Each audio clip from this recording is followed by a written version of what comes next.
Doctors, are you focused on profit?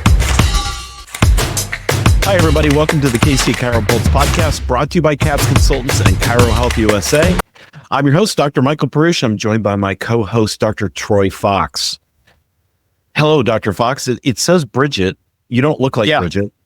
No, she's better looking than I am. So I will attest to that, yes. I'm just here in her place today because maybe I have a little technical knowledge on how to completely screw up focusing on profit and creating a loss for yourself by doing stupid stuff.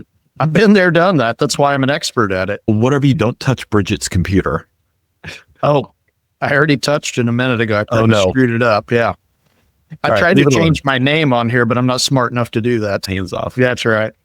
Yeah, I wanted to talk a little bit today here at the beginning of the year about focusing on profit. And there's a reason why when we pull up our P&L report, there's a reason why the P comes before the L, because profit is the most important part.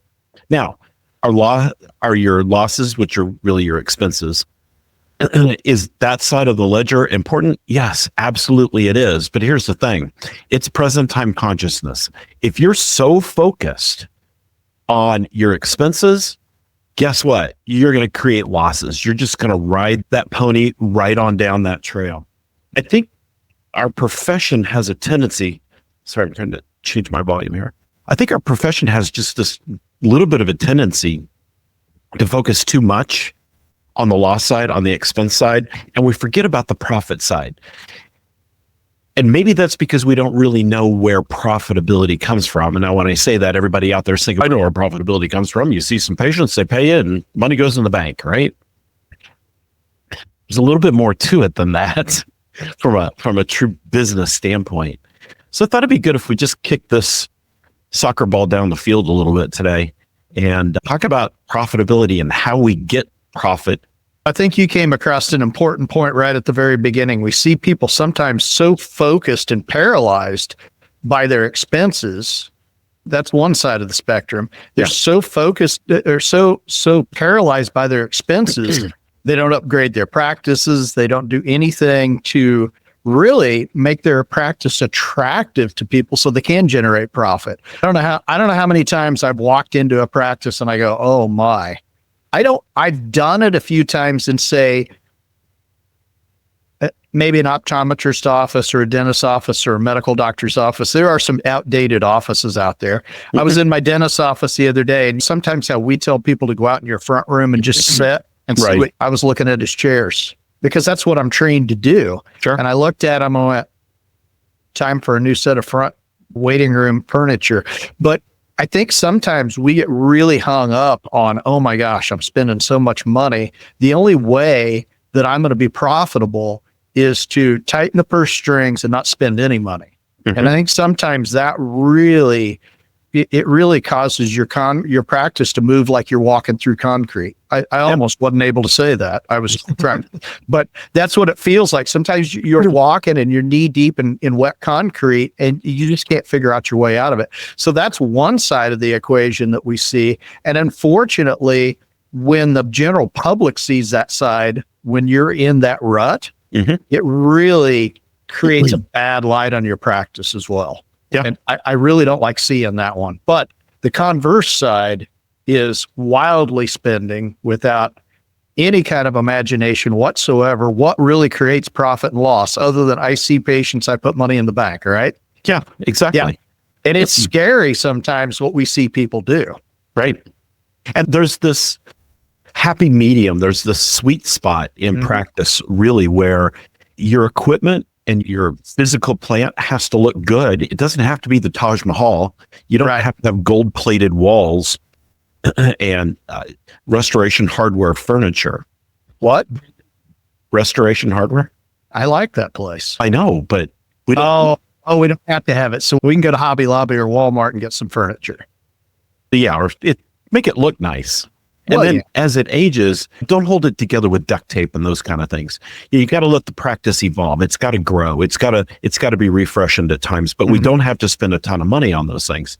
Right. So I think it's really important for doctors to understand where profitability comes from. And you mentioned sometimes we see offices and docs out there, we see a lot of offices. We can tell you some crazy stories. But anyway, we see a lot of offices, they'll buy equipment and they'll buy equipment like it's going out of style. And they think, I'm going to buy this shockwave, I'm going to buy this laser, I'm going to buy this decompression table or whatever it might be, thinking, oh, it's going to generate all kinds of revenue. And what happens? It sits in the corner and never gets used. And they go deeper into debt, but you're absolutely right. They buy it for a noble purpose. They're like, hey, I want to make my practice better. I want this a shinier fishing lure for people to be attracted to. More products, more services. But the problem is if you're not ready to implement that product, it becomes a lead weight really quick. And if you're buying the hook that's going to catch a marlin, but you're fishing in a pond for bluegill, it ain't going to work. So you have to know your lane too. So when it comes to equipment, if you're going to buy a piece of equipment and thinking it's going to be a profit center, you can really think it through. What do you have to think about? Okay, who of my patients will this be good for? How will I build this into my treatment plans? How will I price it so that I can pay it off quick enough?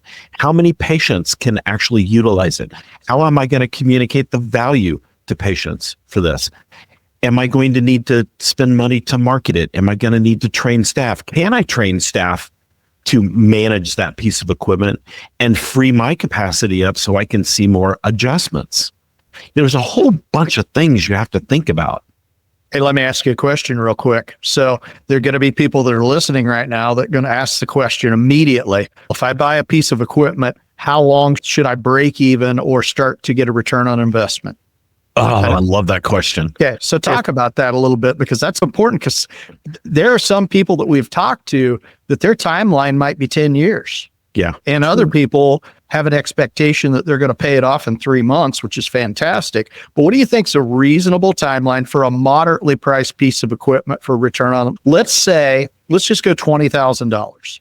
That's not, because there are pieces of equipment out there right now, I won't name any names, but there are things you can buy for 60 to 100,000 easy, right? And they all say, here's your plan on return for on investment, right? This is what you charge, this is how many patients you need to get in. So let me ask you, on a $20,000 piece of equipment, if I were to buy one today, what would you tell me? How long do I have to get a return on my investment? I'm going to do a little teaser here. All right. I'm going to push us to a break and we're going to come back and we're going to talk about that. Let's do it. That is the perfect question for what we're talking about. So we're talking about generating profit and how to really manage your practice by your profit and loss. Troy asked a question that we're going to talk about regarding ROI. When we come back, we'll be right back. In today's economy, every dollar counts. Families are facing tough choices, having to reconsider what was once essential to them. When it comes to healthcare, no one should have to compromise on their well-being because of financial constraints. That's where ChiroHealth USA steps in, the solution for your practice. We understand the financial pressures families are under, whether they're insured, on Medicare, or paying out of pocket for treatment. By offering discounts on care, you can ensure that your patients can still afford the treatment they need. At ChiroHealth USA, we're committed to making sure no family has to sacrifice their health due to financial hardship. We'll work with you to create a game plan that keeps your waiting room full and your practice thriving. And here's the best part. Offering affordable care not only benefits your patients, but also positively impacts your bottom line. So why wait? Join ChiroHealth USA today and join the ranks of the most successful practices. Because when you put more patients first, everyone wins. All right, everybody, welcome back to the KC CHIROpulse Podcast. We are talking about managing your practice via your profit and loss, really managing the profit side of your practice and being focused on your expenses, but not so focused that it's just taking you down a negative path. And we were talking about, before the break, we were talking about buying a new piece of equipment. You asked the great question of, if I buy a $20,000 piece of equipment, how long should I take to pay it off? Should I pay it off in 10 years or should I pay it off in 10 minutes? Mm-hmm. Yeah, exactly.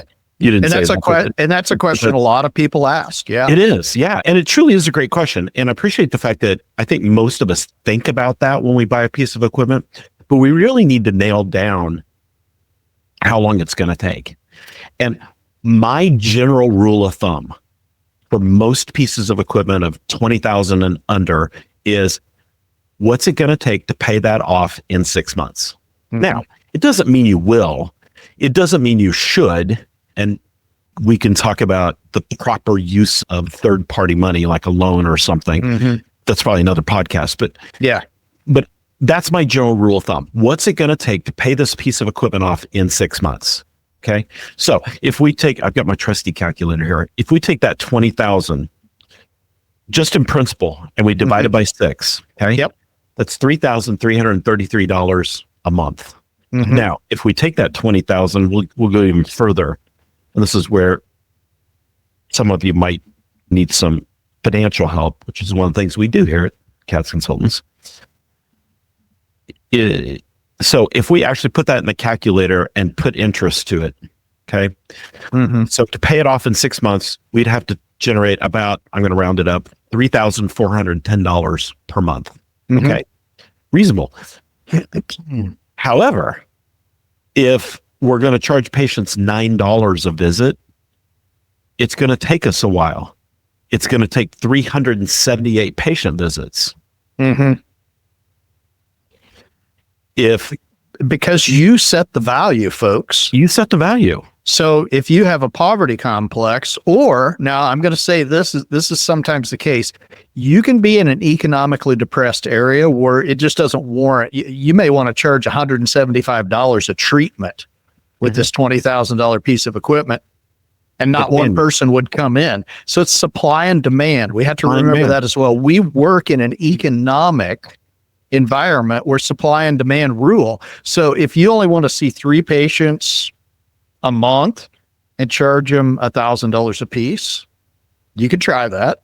Or you can sweeten the pot a little bit and find what I would call that sweet spot, that middle ground, where, and you can have focus group people respond to what they think a reasonable amount is as well, or even your staff. In a lot of cases, your staff will be like, that's too low. We need to charge more than that for that. I'm sure my staff's very intuitive about that, but that's one thing we have to look at. It absolutely is. So you have to know your market. Okay. So at $9, it was what, 378 patients or something. And if you don't see 378 patients a month, you're never going to make it at $9. And number one, not every patient is going to be utilizing that service. You may recommend it to everybody. You won't, but you may. Yeah. But not everybody's going to do it. Not everybody's going to need it. And they may not be a fit for it. It really is a situation where you can probably look at any given technology that you bring into your office. And I'm going to say that a good round, just guesstimate numbers, usually about 25% of your patient base are going to eventually use it at that time. And it'll continue down the road to be about 25%. It's not, you get some things like a roller table or some stem or something. Somebody really likes an aqua bed. Oh my gosh, people love that thing. And a lot of people are going to lay on it. But let's say you buy a shockwave unit or a decompression table. Are you going to put a 12-year-old kid on a decompression table in most cases? Or are you going to do shockwave on them? Probably not likely at 12 years old, unless something really crazy is going on. And I don't even know that would be warranted. Just somebody with a bad knee.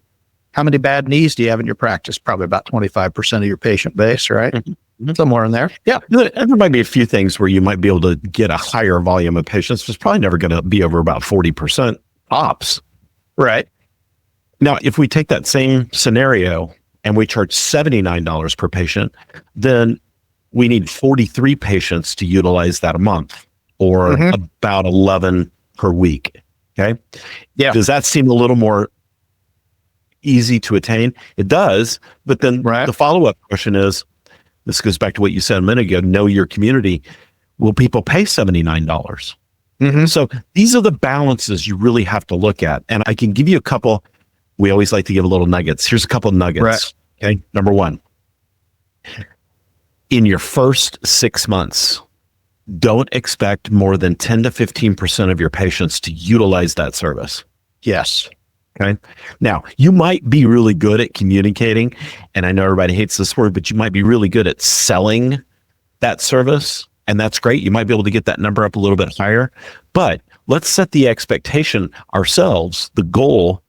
Let's figure out if only 10% of the practice utilizes it, then we've got a buffer there. So if we charge $79, for example, and we expect 10% of the patients to use it, and we need 43 to pay for it for the month, then you need to be seeing at least 430 patient visits per month. Right. And you know how you get that number up? And here's the thing. Most of you won't do this. I'm not even good at this. Here's the thing. You don't have time to go out and sell, right? You're busy with patients all day. Right. You're busy with patient care. Or you hope to be. How do you get your practice to adopt a new treatment, and especially one that maybe nobody's ever heard of before, or they've vaguely heard of it, and you're starting to teach them?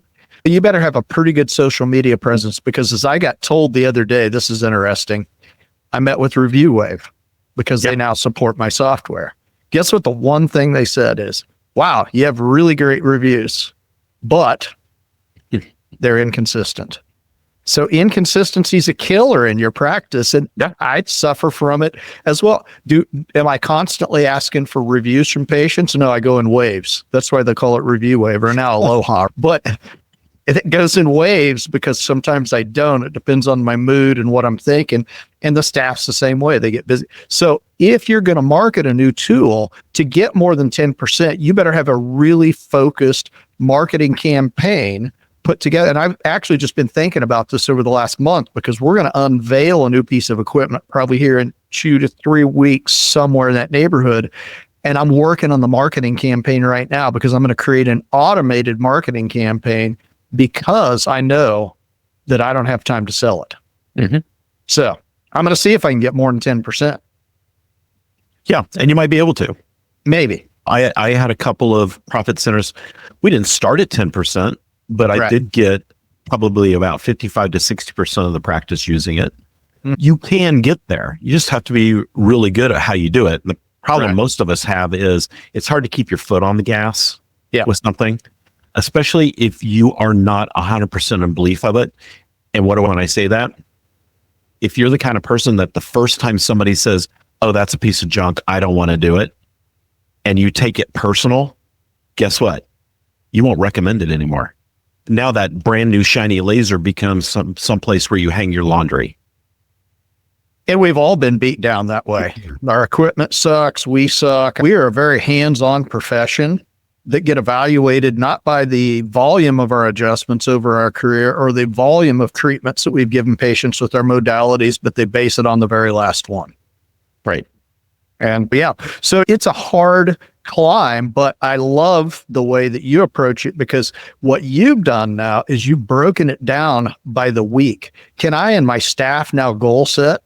Sure. Absolutely. We can goal set now. So I love the way you approached it, because that return on investment doesn't seem, when you said 3,000 and something, some people are like, oh God, really? But when you break it down, do you have to take a leap of faith to buy any equipment? Yeah, absolutely. Sure. Because you never know, unless you are just an absolute Pied Piper, you never know that it's going to be successful.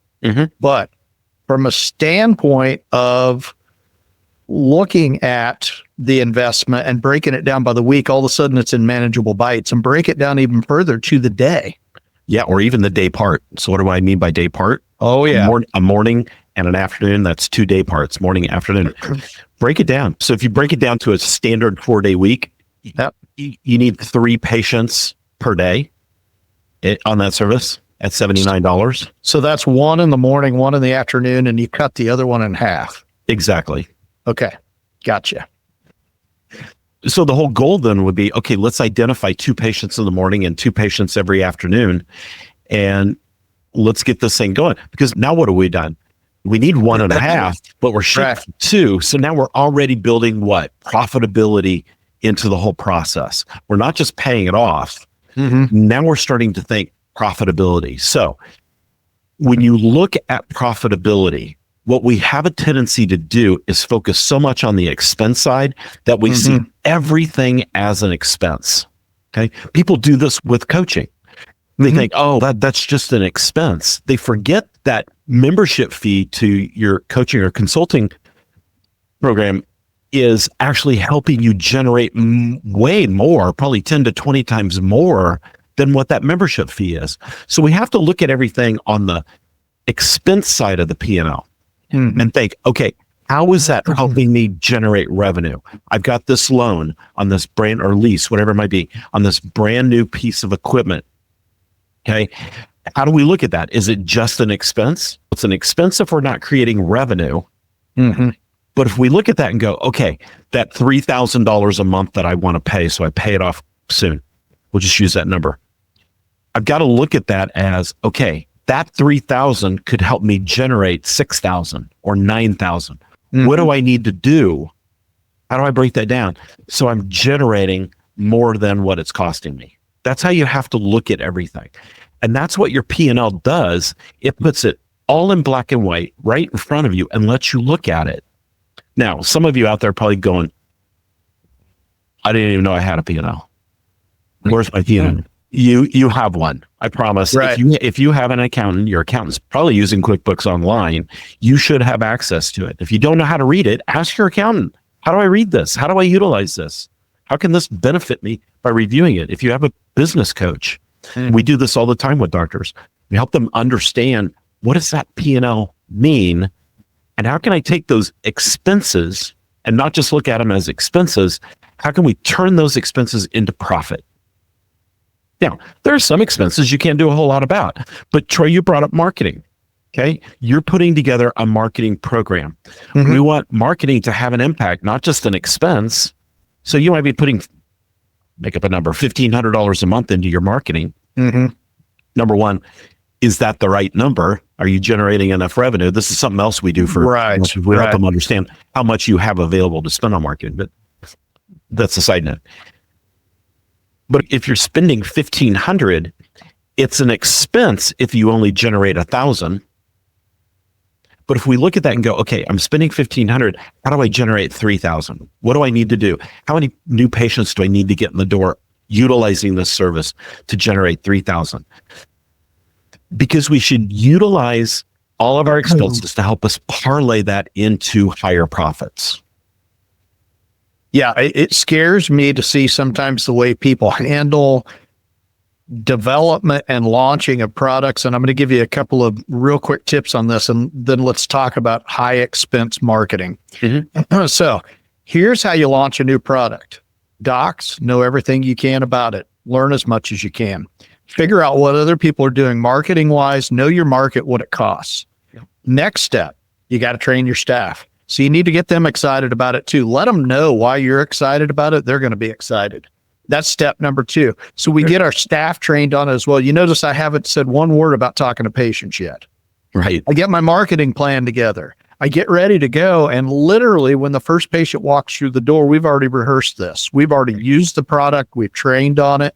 We're ready to rock just like it's been in our practice for 10 years. Now, here's the problem I see. The problem I see is that, one, we'll buy a piece of equipment because you couldn't swing a dead cat in your town. I wasn't sure where you're going with that. Without hitting somebody else that already has that piece of equipment. So you have to do some heavy marketing. You're killing me. You got to do some heavy marketing just to get a few patients in the door, and your return on investment on your marketing sucks. Or you've got such a high priced item. In other words, supply and demand, right? Mm-hmm. You have the supply, but there's not a very high demand for it because you got it and people go, I'd pay $69.95 for that, but I wouldn't pay $189.95. You're not even close. Right. So if you're not even close on price, you can advertise all you want. And we see this sometimes with some of these high volume advertisements for like decompression centers. Right.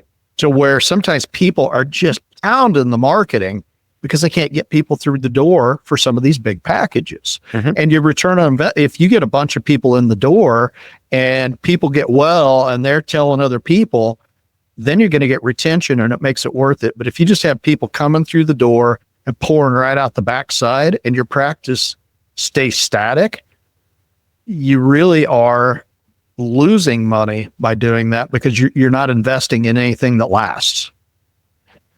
Oh, you just opened Pandora's box. I did. You did. 10 more podcasts. I love this. This. I'm going to do this again. I'm going to tease this segment a little bit.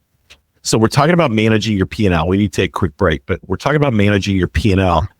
And you just stepped off into a well of information that we need to talk about. When we come back, We're going to dive into this just a little bit more. And I think we're going to have to do part 2 and Part 2. Yeah, part for 3. sure. Yeah. Yeah. All right. So hang on, everybody. We'll be right back. Pat's Chiropractic Consultants, your partner in chiropractic success. We are dedicated with one-on-one guidance to bring you all your practice management needs. Let's supercharge your practice. Give us a call today. All right, everybody. Welcome back to the KC CHIROpulse Podcast. We are talking about some deep stuff today. We're talking about creating profitability in your practice. And Troy, you were talking about marketing and you hit the R word. My favorite thing, retention. This is so important when we're talking about profitability. We have to realize that every new patient that comes in our door probably takes 3 to 4, maybe 5 visits before they're truly profitable in your practice. Mm-hmm. Now, the most common dropout point with a new patient is visit 3. It's the day they could have started becoming profitable, and somehow we let them fall through the cracks. And because of that, those marketing dollars, and you can do the same scenario with your marketing dollars that I did with bringing in a profit center, is divided down to what's every patient costing me. And if that patient's costing you $500, do you collect $500 on day one? No, our day one services are so undervalued, but it's what the market will bear, what the market has come to realize with day one. Mm-hmm.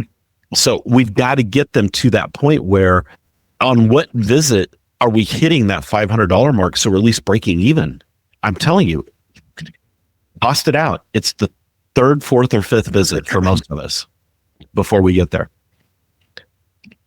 It's a little scary when you look at it for a lot of people, because if you've never looked at it before, I think you realize that your marketing budget in a lot of cases probably needs to be smaller. Now, there are some of you, your marketing needs to go up. And here's the deal. Some of you can just do some boosting on Facebook to a target specific area and do fairly well with that. Just get the word out, especially like a new product, like we're getting ready to bring into our practice and our price point that product will be at. That's all I got to do.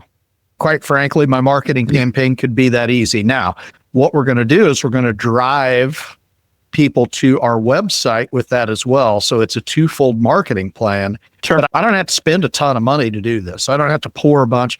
And I'm not going to make every post that I do be be driven by revenue. In other words, I'm not going to boost every post.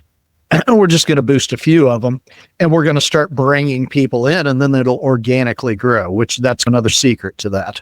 And you're managing it exactly the way we're talking about. Okay? You're minimizing the expense down to the point where we're not overspending. Right. It's hitting that sweet spot where we're maximizing the number of new patients that we're getting, which is allowing us then to reach profitability that much quicker.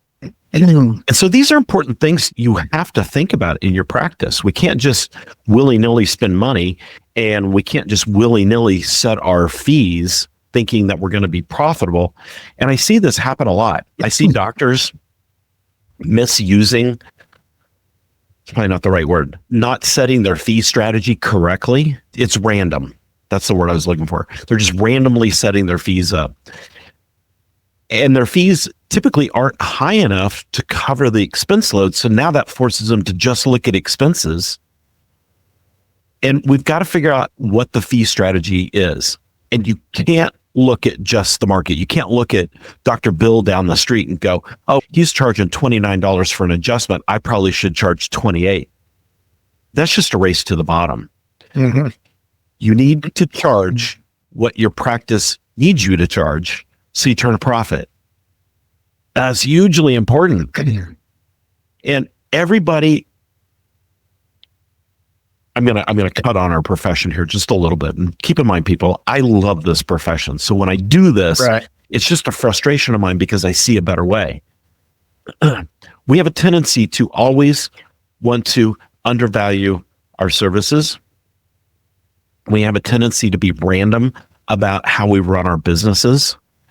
And then we wonder why we're not turning a profit. And we institute strategies in our practice. And here's the best one I can think of off the top of my head. We raise our fees. We go out on that limb. We haven't raised fees in 5 years. We're scared to death. And so what do? We raised our fees, but we stopped recommending services that patients could utilize and need because we're afraid of the number they're going to hear. So what have we done? Sure, we raised our fees, but we decreased our collections because now we're not doing enough services.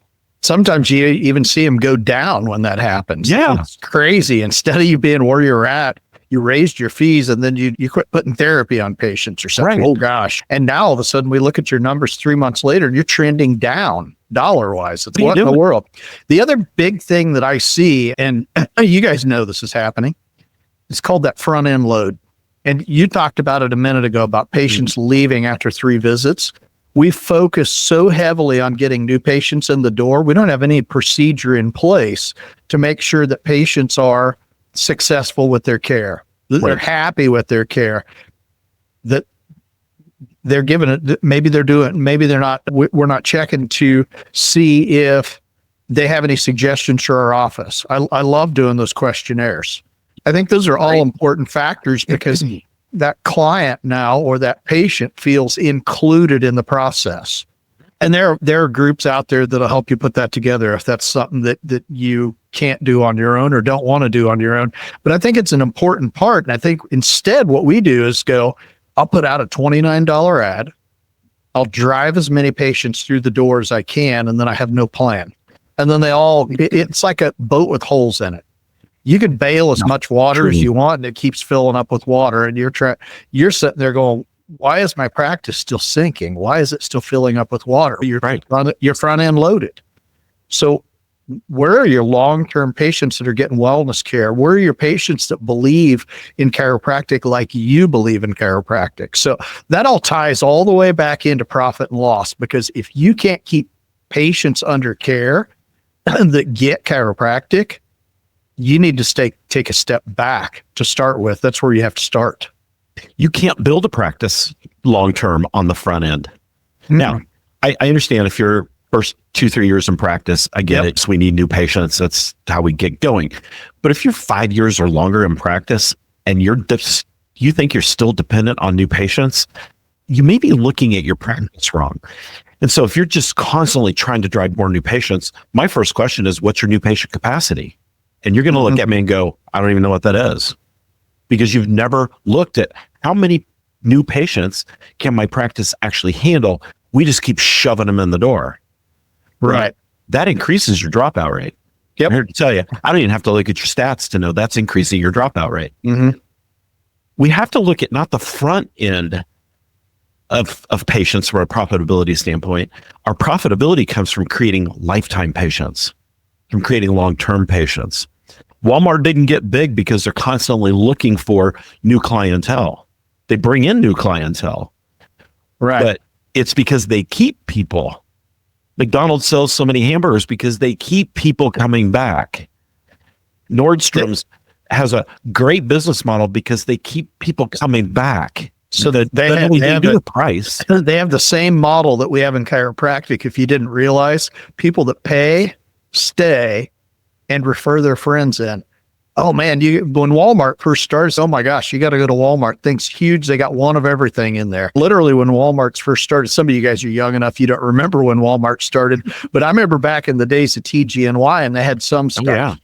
I remember back in the days of JCPenney and they had some stuff, but then you'd go to Wichita to Nordstrom's and there's a guy playing piano in there. Yeah. I'm like, what?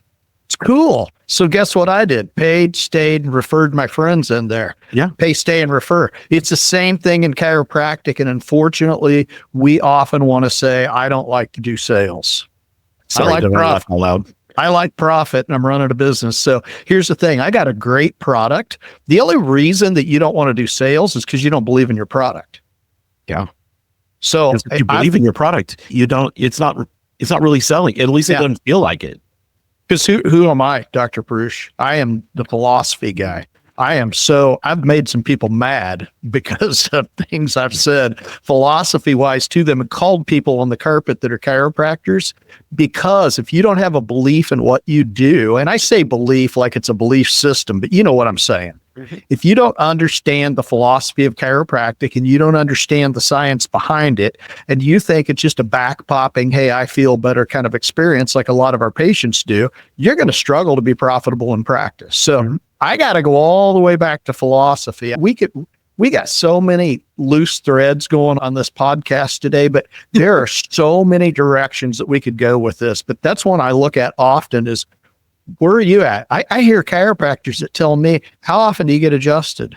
It's been a while because there's nobody that is off work at the same time as me, or I got to get home to my kids or whatever. And you're not getting adjusted. So how in the world would you be able to recommend care to your patients if you're not even getting care? Right. It didn't make any sense to me. Because last time I checked, I'm looking at chiropractic as a wellness profession, not as a sickness profession. Okay, you just made me think of something. Here we go. There's probably another tangent. Yeah. One of the things that drives me crazy is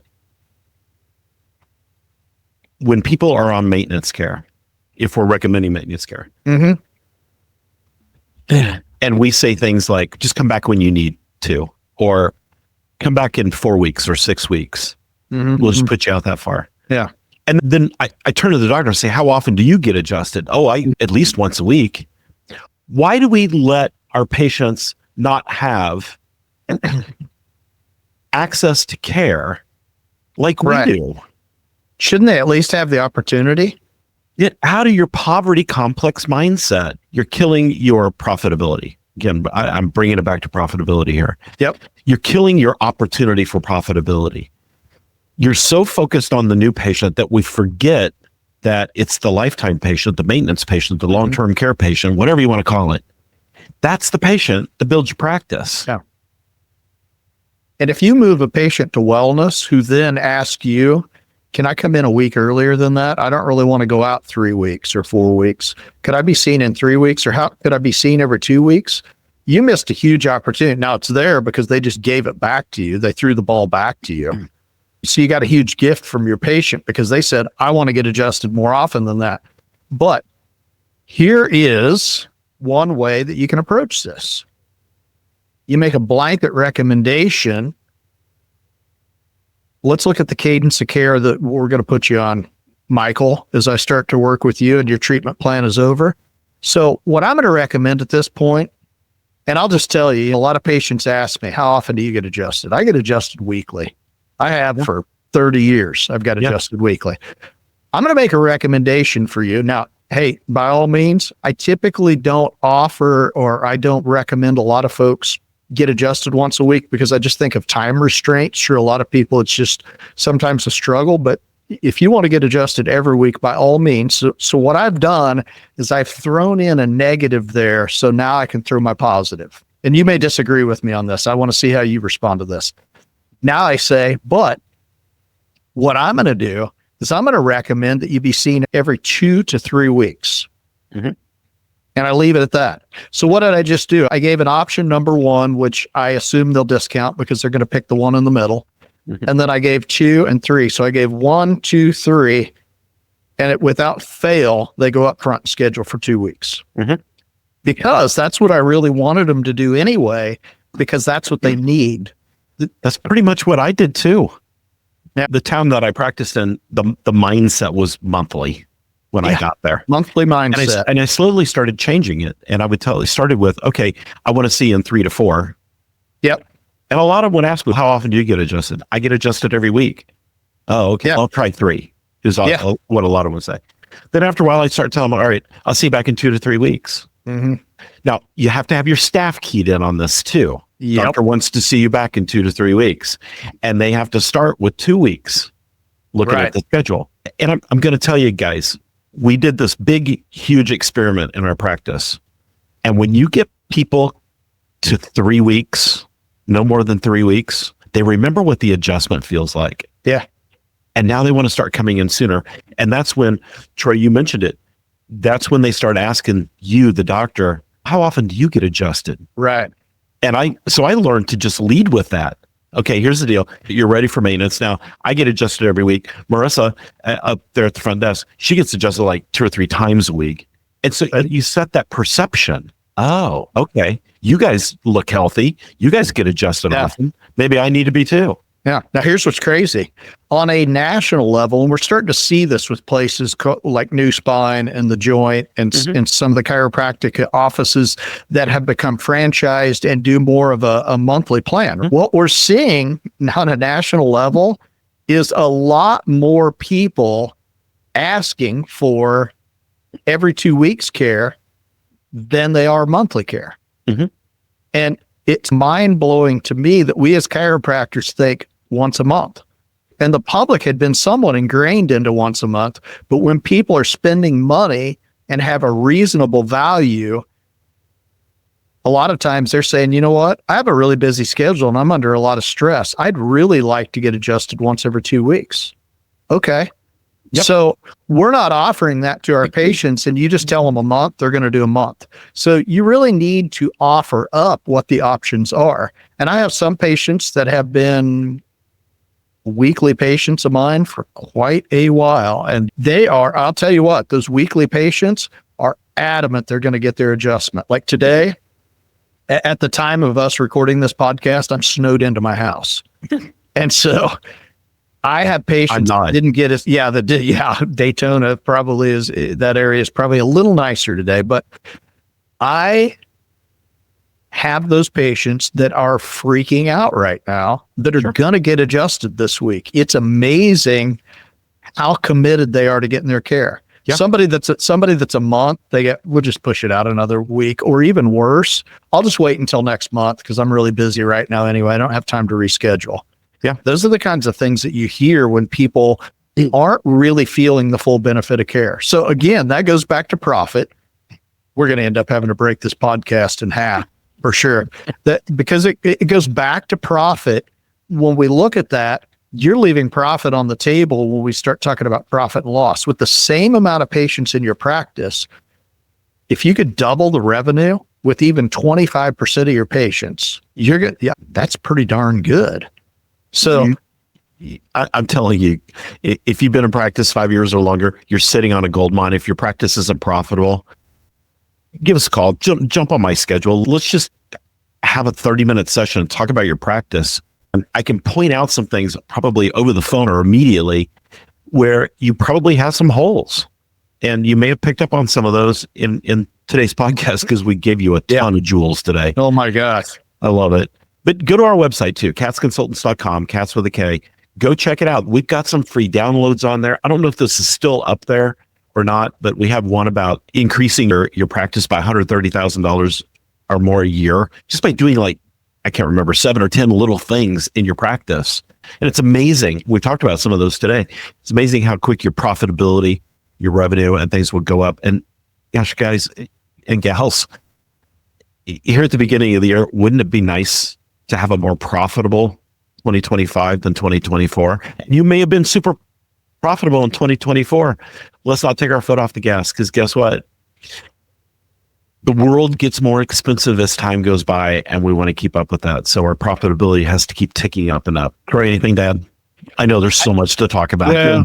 Just about coaching in general, I think a lot of times it's kind of like a guy that goes on YouTube or a gal that goes on YouTube to figure out how to play golf based off of YouTube, right?